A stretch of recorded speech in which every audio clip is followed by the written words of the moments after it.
Has the final checklist been completed? Yes, Doctor. Excellent. By the way, Doctor, the final transformer test indicates a maximum safe setting at 70 gigatrons. 70 gigatrons. Let's not waste another moment. Begin the initial test sequence. Check initial reactor reading. Initial reactor reading, 500,000 volts. Normal. Increase setting to 70 gigatrons. 70 gigatrons? Just do it. Yes, Doctor.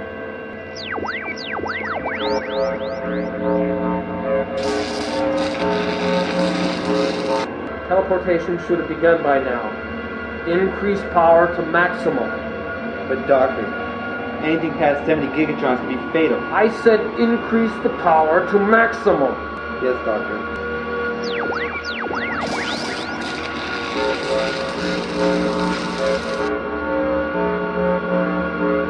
To the Batmobile. Let's go. Atomic batteries to power. Turbines to speed.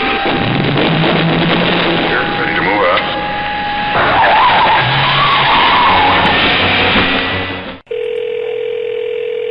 Hello? Hey, Gary. This is Chris Mosier. How are you? What's up, Chris? Hey, hang on 1 quick second if you could. Sure.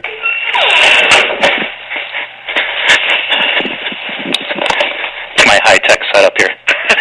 It's 2 phones. That's cool, that'll work. You're all high-tech. You're all about high-tech. We do it here, too. Right? Yeah, it's a computer and a camera and an old TV set. I do the speakerphone upstairs, and then I just run downstairs and do the combo from there. Oh, that's cool. So how are you, sir? Happy Thursday to you. Yeah, I'm capturing video footage as we speak here from some live flying stuff that we did a few weeks ago. I'm going to take a few days off here and do some compositing and stuff. Nice. Is that the little miniature model that you use there? Well, actually that, and then we rigged up a way to do some live action, full-body horizontal stuff. Really? Yeah, I got access to a 2,000-pound electric hoist at one of my customers' places, and so what we did was set up the green screen behind the hoist, and I got a climbing harness and put it on backwards, put the costume over the outside of that, then we hooked up the hoist to the back of the harness, and because it was so far down on my tailbone, I tipped forward because my center of gravity moved forward. So we got a couple of black dog collars and some 40-pound green test fishing line and a PVC bar. And my brother got on a ladder, and I became a human marionette. He basically just, when I got up on the hoist, he just pulled back on this bar, and we could kind of control the angle of flight, and then I could, if I strained enough, I could roll over to one side like I was turning around to have a look-see and so forth. So that's going to be some fun stuff once we get it all done. No piano wire, huh? No, I didn't use the piano wire just because I couldn't find any. That's how they did it originally. Plus, the nice thing about the green is that it completely disappears against the screen. Right. So that we kind of killed 2 birds with 1 stone. So the only thing we're going to have to do is, in After Effects, I'm going to have to mat out the area where my jacket is all bunched up, where the hook kind of pulled up the harness. But that shouldn't be too tough. I'll probably get that done in a couple of days or so. Couldn't do that in the old days, so old style with new style. Yeah, exactly. Well, what we tried to do is as much of the old-style special effects as we could. Now, the little miniature model was actually a smaller version of what the Lydecker brothers used in 49 and 52. The only difference was they had a full-size balsa wood dummy, and they strung it up on telephone wires. And in fact, it was highly illegal. They climbed up there and did it, and just went out in one of the canyons down in L.A. for a day or so with a camera and shot a bunch of stuff that way. And then they also used the process shot where they got Dave Sharp up, and it looked like they just hooked him from his belt and then had his ankles and his wrists supported by the world-famous piano wire. Now, Dave Sharp, he was the old-time Rocket Man or Commander Cody? He was the stunt man that did the live-action flying stuff, the full-bodied stuff in King of the Rocket Men, and later in Radar Men from the Moon, and then Zombies of the Stratosphere. Most of that was stock anyway. And then George Wallace did some newer inset shots, and what they did is they set up a scaffolding and had him crawl out on a 2x4 on his belly, and they just zipped the jacket over the outside of that, and he held his arms out. He said the only problem was that every once in a while he'd lose his balance and swing around and be hanging upside down by his jacket. So I guess our crew got a pretty good kick out of that. So you're going to have to educate me. George Wallace was the actual George actor? Wallace was the actor who played Commando Cody in 52. He's probably the best remembered. Okay. And not necessarily the best of the three serials, but he is he's the guy that is best known for the part and kind of made it famous. So yeah, I actually got a chance to meet him down in 2004. Right after I got my suit finished, we got an invite down to Hollywood Heritage Museum, which is the old barn that Cecil B. DeMille used down there to film. And they had a tribute for him, and I took my suit down there and got to meet him. And it was a lot of fun. That's awesome. Yeah. What do you think about all that? You know, at the time, I think he was completely blown away because the guy, Steve Saylor, that put the whole event together, had cooked up this big surprise where they had me outside the barn in my costume, and at the end of the Q&A that George did with the audience of about 100 or so, he gave my brother a cue at the back of the room, and then he cued me outside, and I banged on the outside of the door, and my brother went over and opened the door, and I ran over to George Wallace, and I said, "Oh, we need Commando Cody. You know, there's radar men on, Lankershim Boulevard in Hollywood, and, we need your help to save us." And so kind of brought the house down, and he, at the time he was 87, and I didn't think he quite knew what was going on, but he was pretty congenial about it. I think he had a good time. And the main thing is that the recognition meant a lot to him more than anything else, because in the day he told us, my gosh, it was just a job to us. We were happy to be working at the time, and for the most part there were no contract players at Republic, with the exception of maybe Roy Barcroft or somebody like that. So these guys worked picture to picture, and when they were working, they were eating. When they weren't, they were. I mean, George was a bartender and a singer, and did some stage stuff. And I mean, it was whatever they could do to scrape by. No royalties back then. Not really. On the midnight showing, no check from that. Exactly. None of that kind of stuff. That's awesome. That's kind of full circle for him. He said, I mean, who knows, when you're back then making those type of pictures, you don't get the type of recognition, or you didn't think you were going to get the type of recognition as actors expect today. They didn't expect it even back then. If you hear guys interviewed that were in the old B science fiction film, like some of the worst ones that you can think of, Invasion of the Saucer Man and the She Creature and stuff like that. It's like, when we made these things, we had no idea that people would be interested in them. Same with the Ed Wood stuff, Plan 9, Friday the Monster, and so forth. It's like at the time, it's like, holy cow. But now they're cult classics. So, how'd you get involved in the whole retro or classic Republican pictures? Or Republic pictures, not Republican. No, not Republican. Yeah. Actually, I had been a huge fan of serials. My gosh, I'm dating myself here since the time I was 9 or 10 years old. In the mid-'60s, they had a television revival, and what they started doing was showing a chapter a day with cartoon shows and stuff like that. And that's where I got my first taste of them. And, of course, Commando Cody was my favorite character because I really dug the flying suit. Then, kind of fast forward many years, once I got on the internet, I started poking around and found some other people who were interested in the character and started to research building a replica suit. And after 4 years and lots of phone calls and emails and letters and begging, I had assembled some of the components for the suit and found a lady to make me a leather jacket, and found actually a casting of one of the original helmets, and then a replica of the rocket pack, put that together. Once I got it done, I don't want to just put this on a mannequin in my house. I want to do something with it. So idea of doing a serial, because I've got about 40 or 50 of them on DVD and VHS that I watch on a semi-regular basis. So we cobbled together this plot and started filming, and literally taught ourselves how to make the film as we were doing it. I'd never done any digital editing, no green screen work, no lighting, no compositing. In fact, I hadn't used a movie camera of any kind since my brother and I, back in the late 70s or 70s, had a video or a Super 8 or something?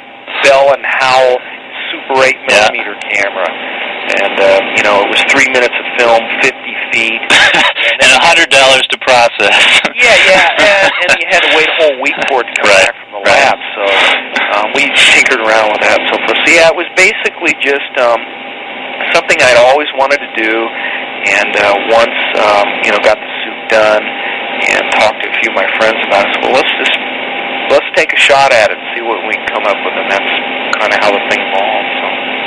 It's been a lot of work, but a lot of fun, too, and a real learning process. I had no idea what was involved time-wise to put something like this together. I have a whole new respect for, filmmakers on any level, because I had envisioned shooting 4 chapters of the film in, under a year, and getting it edited and having it ready to go,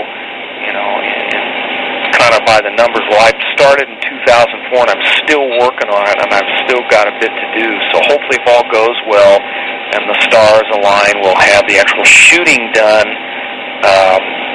this winter or maybe in the spring. And then I'm in the process of editing it all together right now. So yes, and you got the first one done.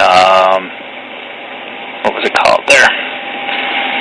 I mean, the serial that you're making is the 30-second Doom. Yeah, 30-second Doom is the serial. I think what you have was the terminal. Called Terminal Dot. There it is. Okay, I knew it was in my notes here someplace.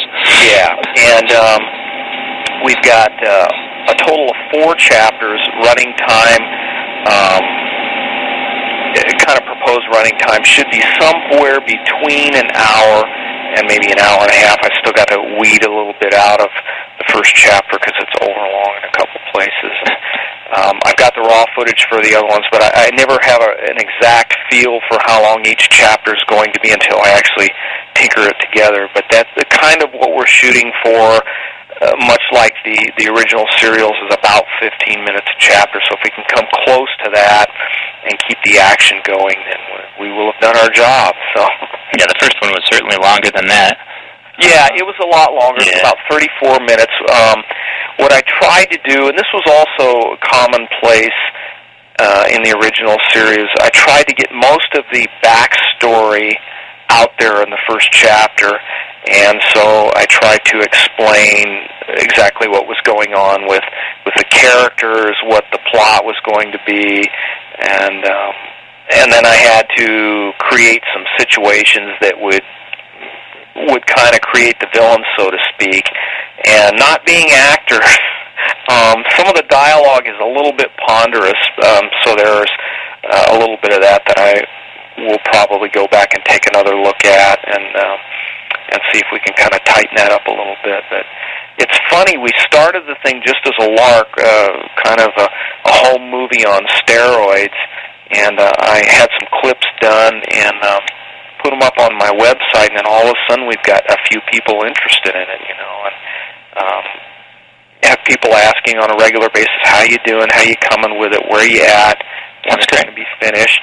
And we actually got some good news last week. We were finalists at the first annual Naperville Independent Film Festival back in Illinois. And basically what that means is they're going to screen it a couple times, and that's fine. That's what we're after right now. We just want to get it out there and have people take a look at it. So. Yeah, absolutely. Could you, were you aware of, how do I want to word it, as far as, I mean, yours isn't technically a fan film because it's not really taking an actual character and putting it into film. You created your own film, idolizing or emulating other characters from the earlier serials. But were you aware of the fan film genre out there before you had proceeded, or that was totally really, separate? Not until my daughter set up a MySpace page for me, and I just kind of let it sit there. And MySpace. I mean, it's for teenagers. That will never take off. Yeah, it'll never work. I'm busy. Don't bother me with it.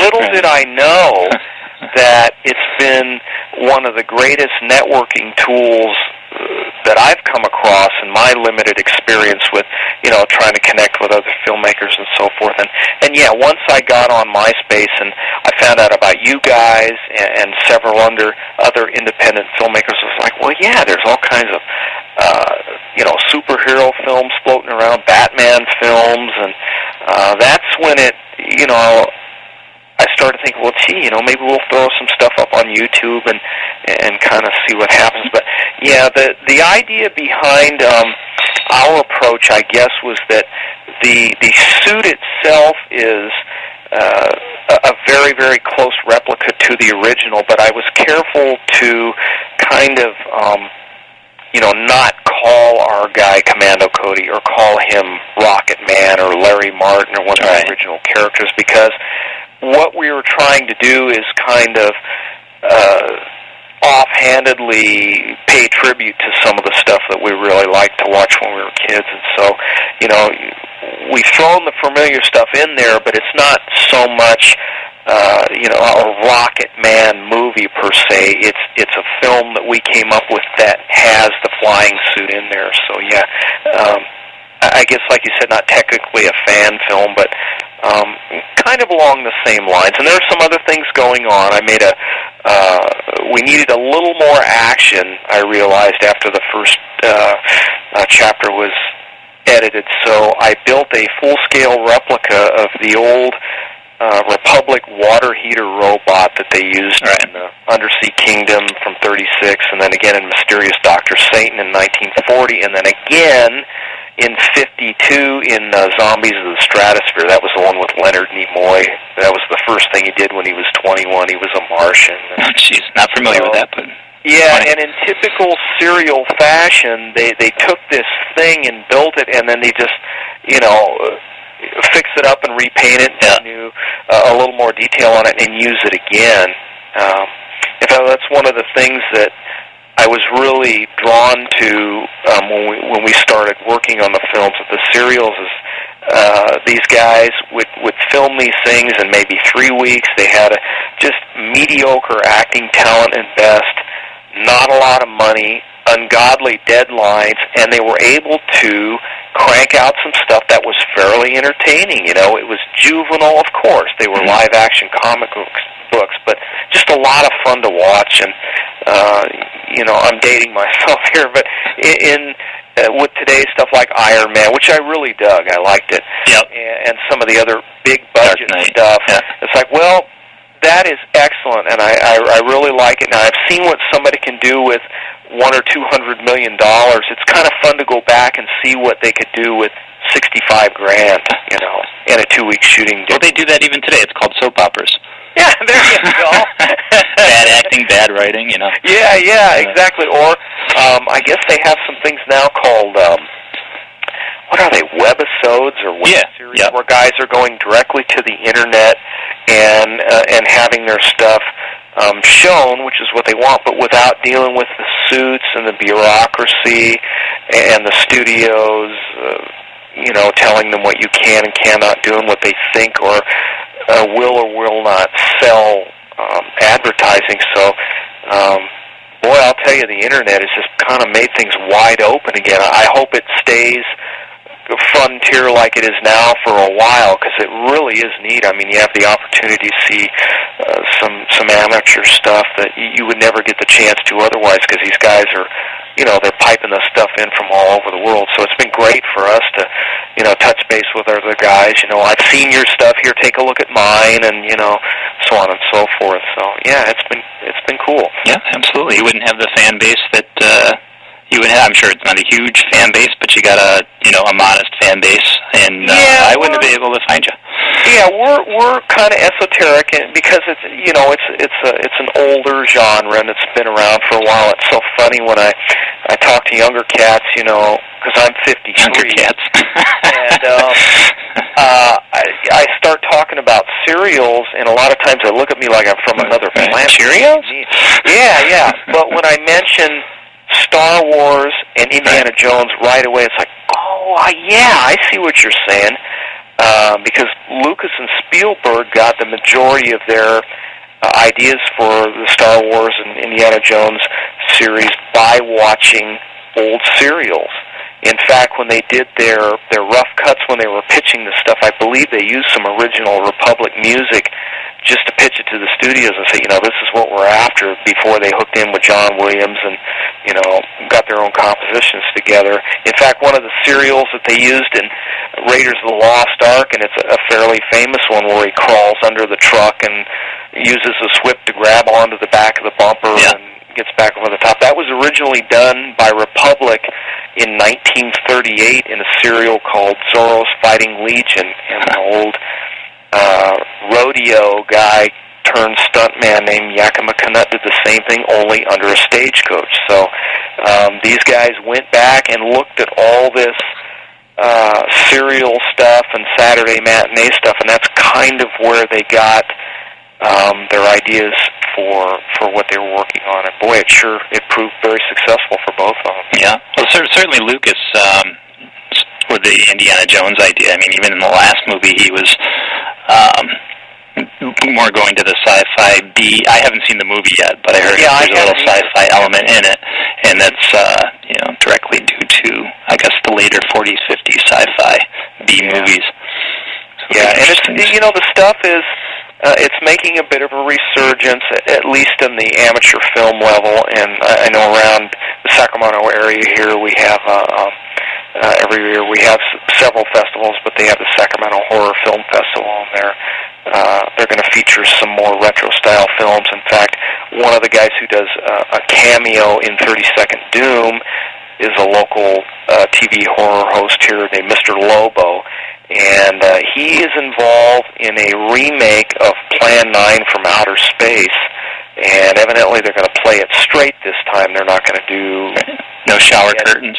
Yeah, no shower curtains for the inside of the airplane cabin and so forth, but he's very excited about that. And, these guys regularly tour around to conventions. I mean, they're all getting a bit long in the tooth. I think Kevin McCarthy from Invasion of the Body Snatchers is, my gosh, he's in his mid-90s. But they're still out there, and it's very cool because they're so appreciative, because, again, it was like I mentioned before, when we're doing it, I was a bit player, it was a one-picture thing, and I didn't think that much about it. Now, 40 years later, people are still saying, I remember watching that when I was a kid, and so on and so forth. So, very cool.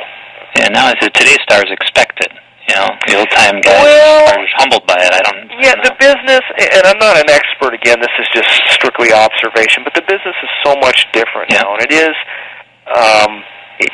so much more commercial. It has to be, because in order to do the types of not only CGI effects but live action things, it's a tremendous amount of money, and the crews now are so much larger than they were. And the end result is, there's some great stuff out there, but every once in a while, like I say, it's kind of fun to just sit down on a rainy afternoon and watch something that maybe not you don't want to sit through over and over again, but you can just I don't mind seeing the wires every once in a while. That doesn't bother me. Right. And speaking of, we got into the Lucas and the Star Wars thing. You used some special effects from the Republican Pictures, or I keep saying Republican. Damn it! It's a convention, man. It's got you on the one track. Right? I'm all stressed out. The Republic really. Pictures sound effects that you used is the sailor on the log. Now I've heard this before in the original Star Wars, and I do believe maybe Indiana Jones they used that sound effect. Can you explain where that came from and what that's all about? Actually, I think the sound effect you're referring to is called the Wilhelm scream. And they go, what? Wilhelm! Yeah, I'll just fill my pipe.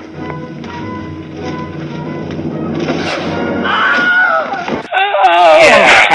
like that. Sailor on the Log was pulled from the original version of King Kong, and that was the last sailor that was shaken off the big log, Okay. and then he falls down into the pit, and it's a two-stager. He goes, ah, ooh, you know, and it's really kind of a unique sound. So I put that in there, and a lot of people who watch that scream say, hey, man, I know where that came from. You know, I heard it. But the Wilhelm scream that you mentioned, that was used, I believe it was put together by Warner Brothers.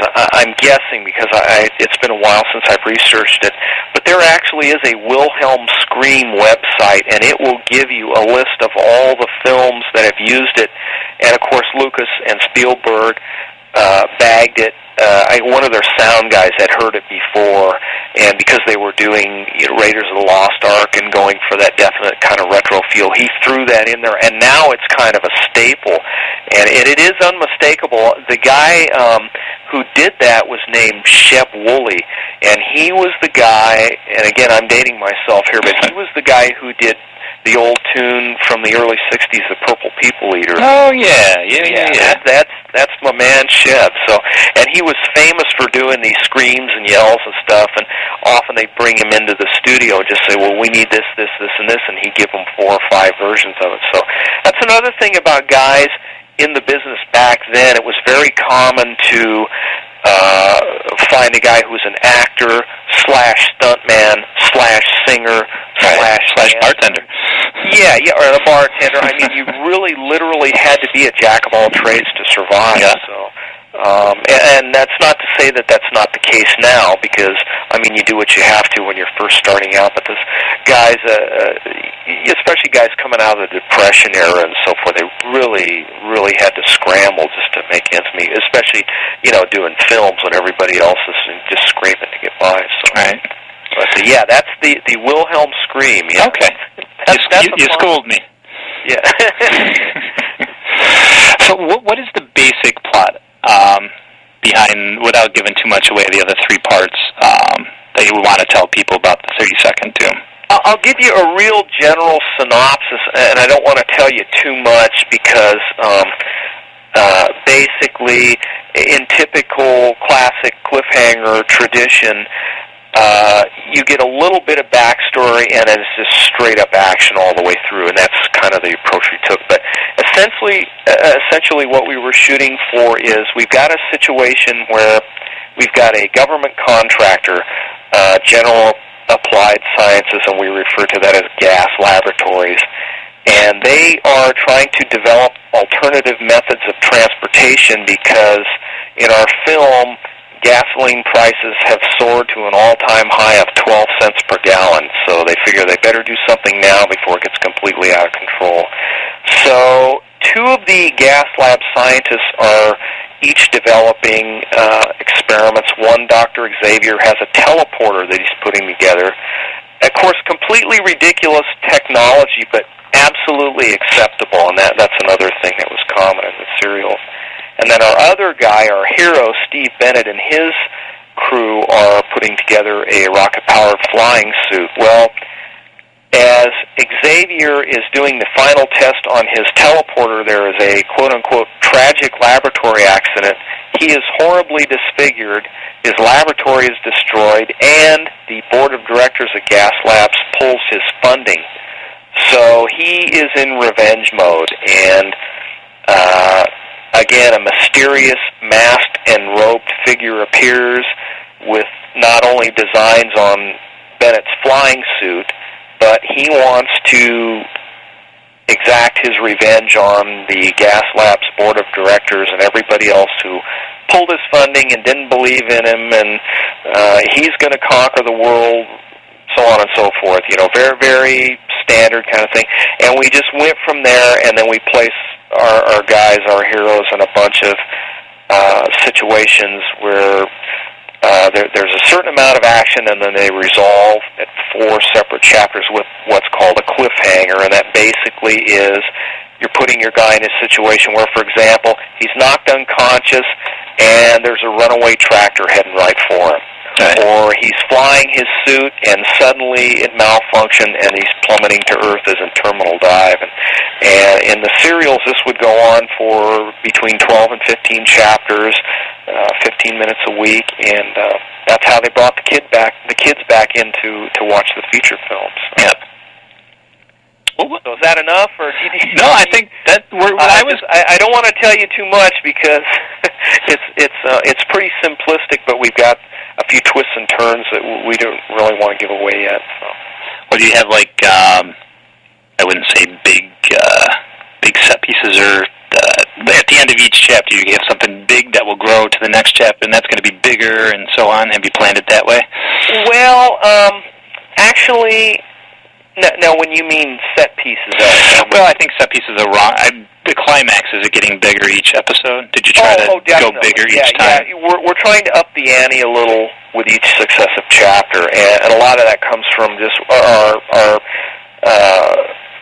production chops are a little better than they were when we first started. But yeah, I mean, it starts out, okay, we got a guy who's plummeting towards Earth, which is pretty cool. And then we've got our runaway tractor, and then we've got our car chase, and then the finale of the movie, which I'm not going to give away at this point. But yeah, we were very limited, as is the case with many other filmmakers, that we just didn't have much in the way of funding to work with. I mean, it was basically what we could scrape together. And so thanks to green screen technology, we were able to create laboratory backgrounds and sets and so forth that we just couldn't otherwise recreate if we had to take the time and spend the money to build the stuff. And in fact, a friend of mine actually gave us some original production stills from the Republic serial King of the Rocket Men, the first of the Rocket serials. And so the backgrounds you see in Chapter 1 that are the laboratories are, in fact,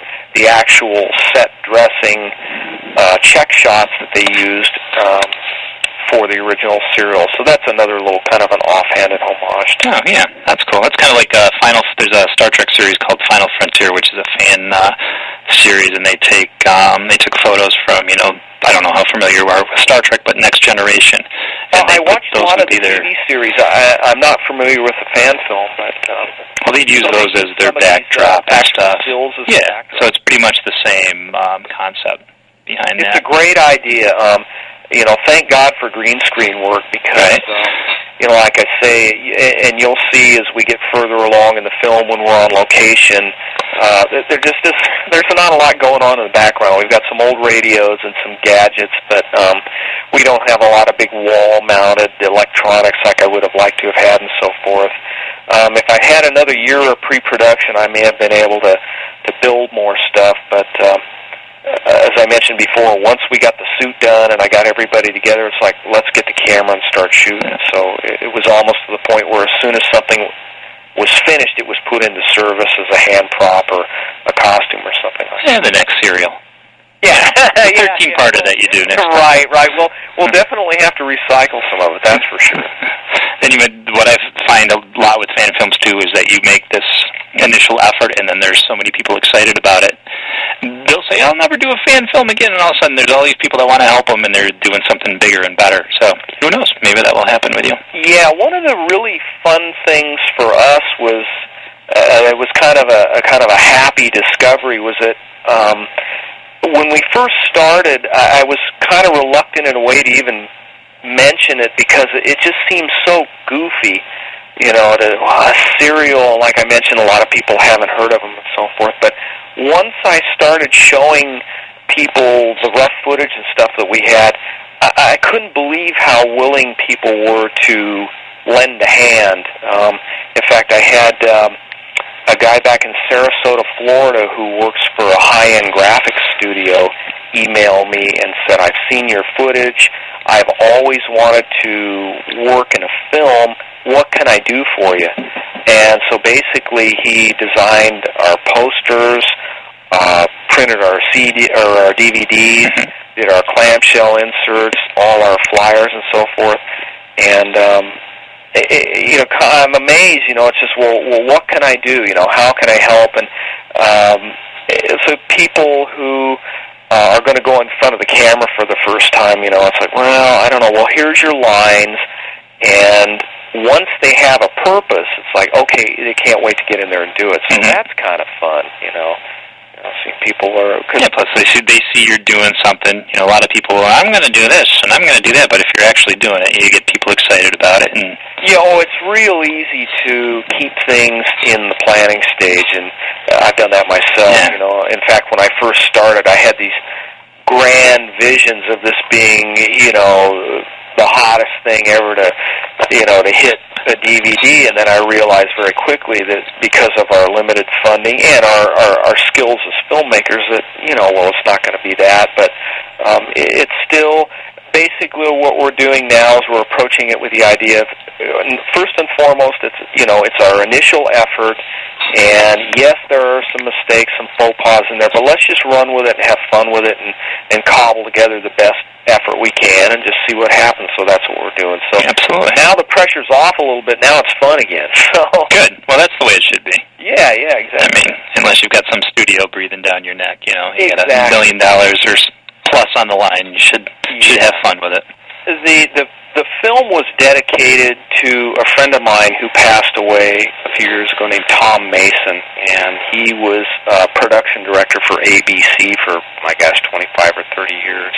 And he kind of not only taught me the ins and outs of eBay, but was a huge serial fan himself and made many copies of, the old ones that I couldn't find, and drove down from Sacramento to Los Angeles, and my gosh, he invited us into his home and fed us and talked to us and just, treated me like I was his son, so kind of sad to hear when he had passed away, and I became friends with his son as well, who kind of helped us out with some of the graphics work and so forth. So when we did put the film together, I dedicated it to Tom Mason. So. Well, that's very nice. Yeah. Excellent. Yeah, we had for our rough cut, we used some of the original Republic films cues that were recorded back in the 90s by a guy named James King, and we decided later, just to keep everything original, that we would try and find a composer and do some original work for us. And I was really reluctant to do it because the coolest thing, or one of the coolest things about the serials for me, was the musical scores. They were just great. And so we found a guy who is just up the line from us, about 45 minutes in Auburn, California, and he put some stuff together for us, and it's done on a synthesizer, so it's a little more contemporary, and obviously doesn't sound exactly like a full-blown orchestra. Right.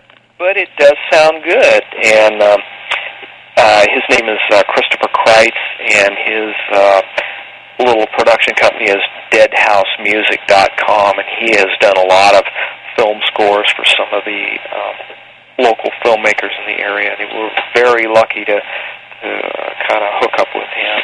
And, that's awesome.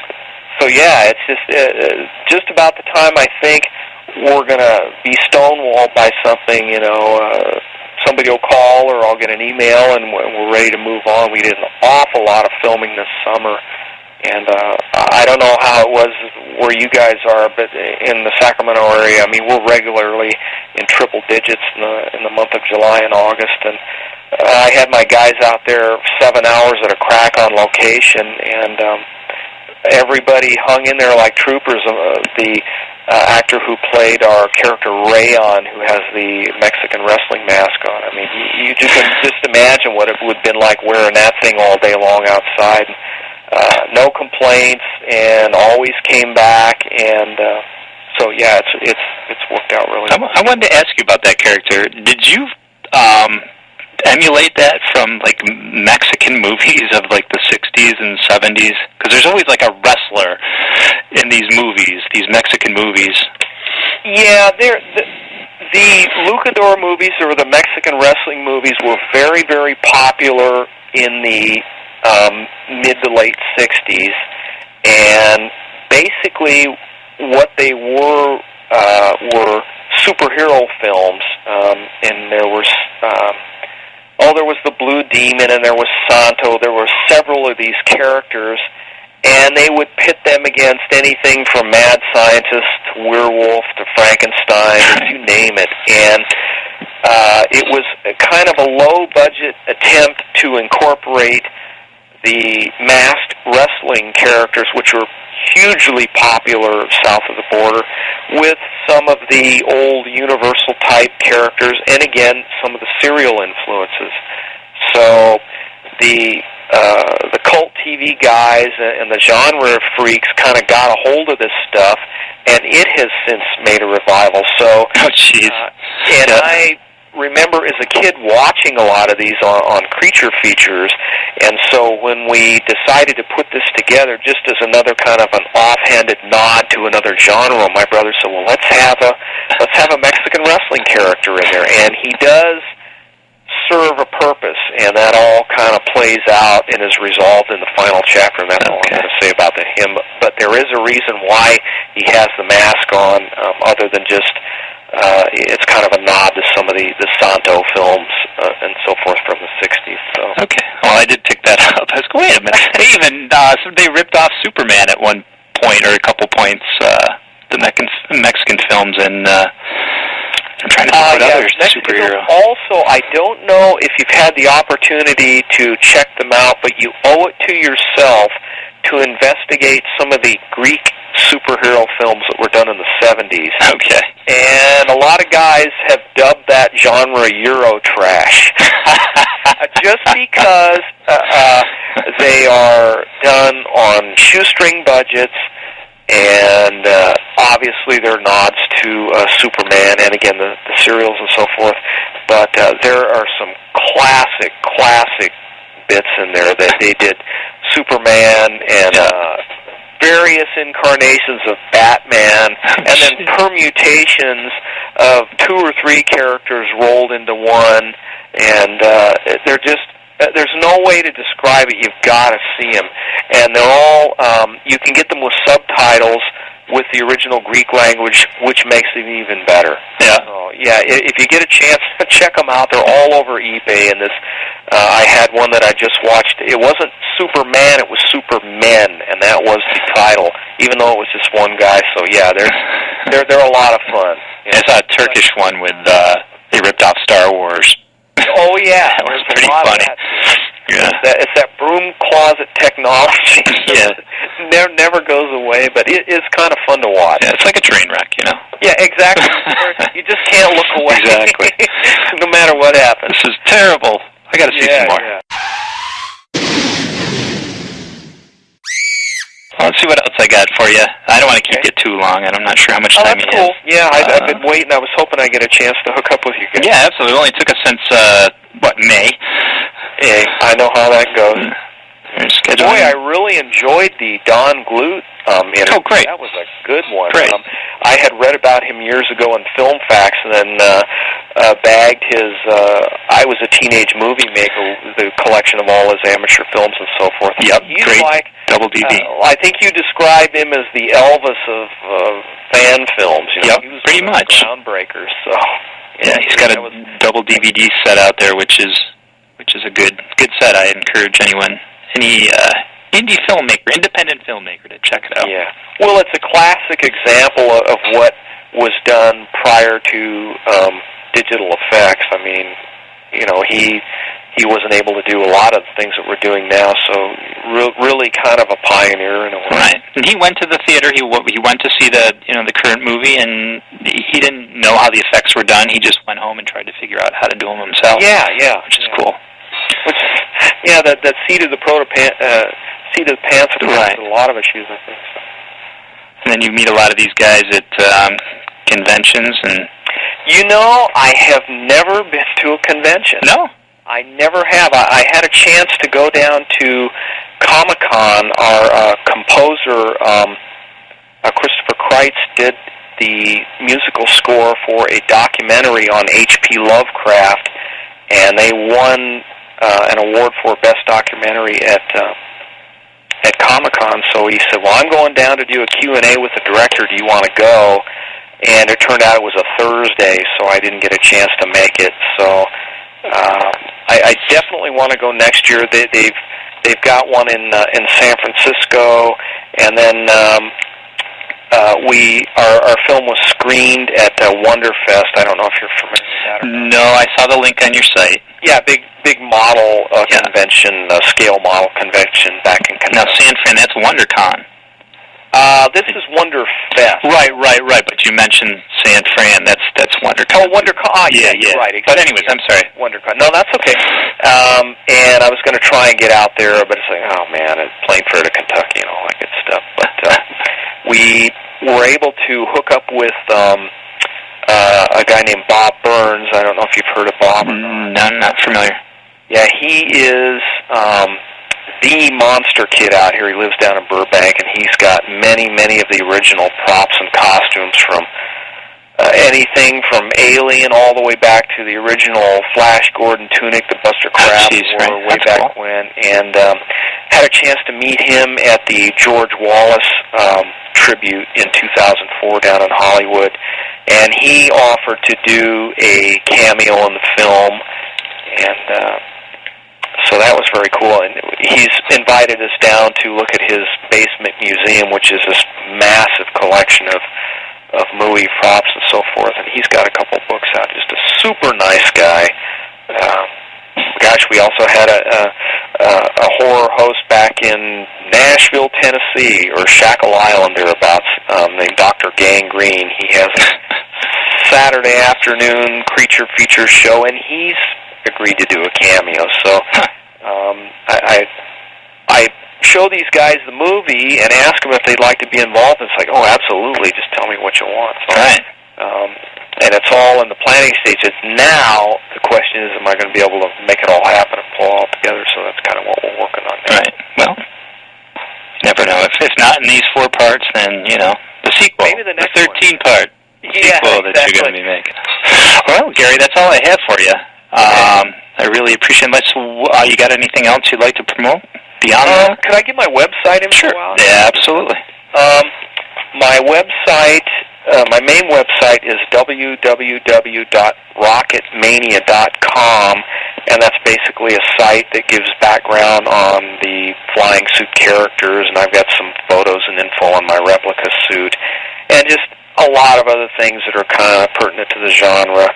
And we've got, of course, a MySpace page now, thanks to my daughter, and that's www.myspace.com/Randori, Randori Productions. And last but not least, we've got some YouTube clips up, and those are at www.youtube.com/RocketGuy2. So if anybody has an opportunity to check our stuff out, we'd sure like to hear your feedback on what we're doing, and like to hear from you, and let us know what you think. Yeah, I spent a good portion of the day on RocketMania.com when I probably should have been working, but it's a great site to go to, and I'm kind of guilty about that myself from time to time. I'm glad you enjoyed it. I hope we had some information from you. It is. It's stuff that I'm not familiar with. I'm not familiar with the old serials that much. I mean, I've seen some old Flash Gordons. That's about it. It's an acquired taste, and they're definitely not for everyone, but just great fodder for a rainy afternoon, or one of those days where you just don't feel like doing much of anything else except watching something on TV. And the great thing about it is you can drop a chapter on there 15 minutes and then go do something else and come back the next day and watch another one. And so, they're a lot of fun. I get a lot of enjoyment out of them. Well, awesome, sir. All right, sir. Anything else?